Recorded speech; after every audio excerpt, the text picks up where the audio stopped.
Here tonight to share with you my story and what I think needs to change in the mental health system. When I was just 6 years old, I lost my dad to suicide. To say my family was devastated is an understatement. My mum, my younger sister, who was 4 at the time, and myself were heartbroken. We had lost our hero. As a child, I couldn't understand why my dad wasn't coming home anymore.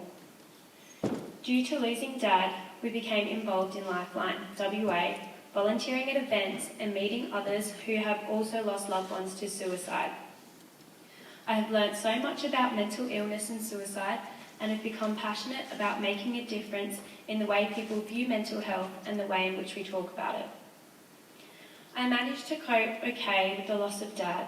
I was a hardworking student and had many friends from many different areas of school life. Mum later remarried, and I have 2 wonderful stepsisters and an amazing, understanding stepdad. And we all get along quite unlike any other blended family I've ever met. However, at the end of year 10, when I was 15, things started to go downhill for me.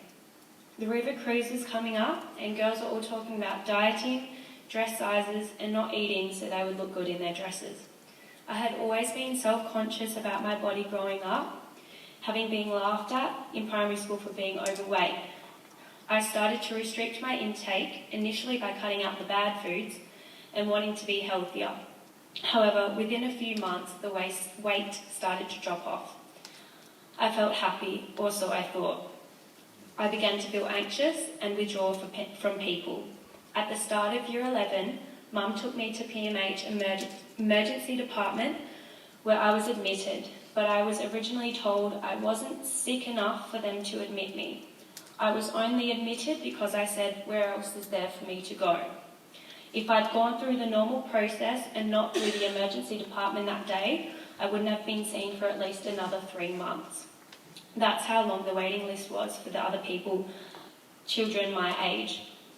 I was diagnosed with anorexia nervosa, and over the next 8 months I had 3 admissions to PMH, where I was also diagnosed with anxiety and depression. I missed a great deal of school, which was extremely stressful because I was studying ATAR, and my friendships started to weaken. Mum had also had me admitted to Perth Clinic when I hit a particularly dark and unsafe place. Through Lifeline, Mum met Ashley Harrison, who had set up an organisation, Zero to Hero, for children and teenagers to learn positive mental health practices.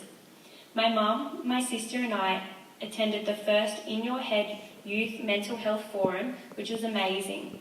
I was still struggling lots with my mental health, but the forum was engaging and gave me some skills to start working on improving the way I felt and how I thought. Fast forward to the next April in 2017, and I was on the Zero to Heroes Camp Hero program. I was extremely anxious as my eating disorder was still very much present, but I am so glad that I attended. It was such an empowering and educating experience. There was no judgment whatsoever, only understanding, support and acceptance. I learnt skills I can use for life, skills that I have since shared with others, and skills that most adults don't even have. I came home confident, optimistic and hopeful, something I hadn't felt for a long time. I also gained a whole new family, some of which I am still close to 3 years later.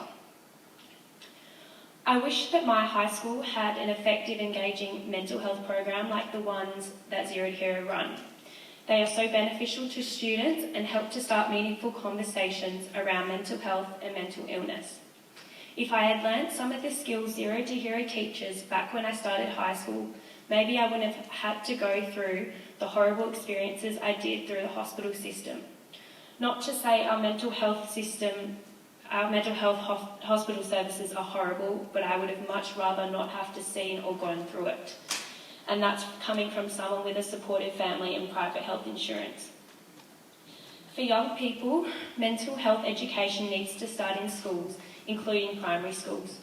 It is not good enough to just have one mental health day a term.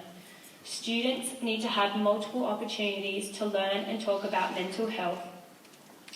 They need to learn a variety of positive mental health practices. They need to learn what to do if themselves or their friend is in a crisis. They need to learn that it is okay and actually very common to not be okay. And they also need to learn that it is so important to reach out and know where to reach out when they aren't okay. I still struggle daily, but I am so grateful for Zero to Hero for showing me that I am capable and can get through difficult times. They have helped me to recognise my passion for helping others and given me the tools to do so. I am at the best place I have been since I can remember, and I credit that to my support systems, which include Zero to Hero. I would not be where I am or who I am without them. Thank you.